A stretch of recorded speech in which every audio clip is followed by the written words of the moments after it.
Hi there, Roger here. As I said, I think in my last video that I'm fascinated about the space between talent and performance.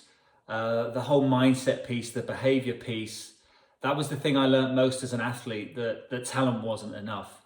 And recently, and I sit here now as we've started the second lockdown, I still look back and think of what are the lessons I learned as an athlete that I need to remind myself of in a daily basis regarding my business right now through this incredible period of change. And one of those lessons is the attitude to change, and how my attitude to change as an athlete did change. What I learned as an athlete was that obviously change is inevitable, but not to wait for the big change. It was so easy as an athlete to make changes when you were getting beaten. It was so easy to make changes when you had a bad injury. 2 years into my career, I was the Commonwealth champion, the European champion, the British record holder, looking to hopefully win the Olympic Games, and then I broke my foot. And I was out of sport for 2 to 3 years. And I made changes during that time that I would never have made if I hadn't have broken my foot. But it wasn't anything clever. I had no choice. I had to make changes if I was to come back and I was gonna survive, which I managed to do. What I learned as I matured as an athlete was that the really successful athletes, they change when they're at the top of their game. They change when things are going well. Now, they don't have to make massive changes, but they're always looking to do things differently and to change.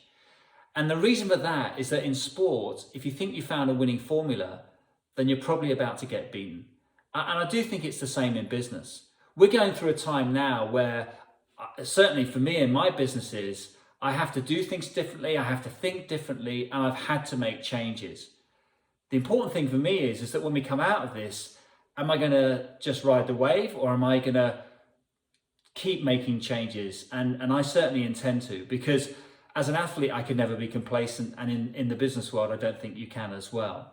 So this attitude to change was really important. There was this whole concept of having a growth mindset, recognizing that to be successful and for continuous success, you have to continuously learn, you have to think differently, and you have to look for different ways to do things. And that's the mindset of the top performers in sport, and I think it's really important in business.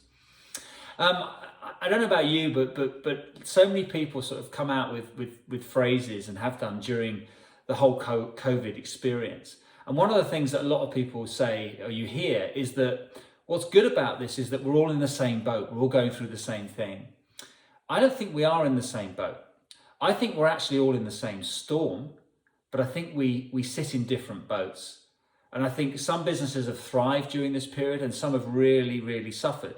And I don't think we can think we're all the same. We have to recognize what boat we're sitting in during this storm, and how we're going to navigate our boat through the storm and come out of it. So those are my thoughts for this newsletter. Embrace change, recognize change, make those changes, but let's never be complacent, because as we've all learned, we don't know what's around the corner.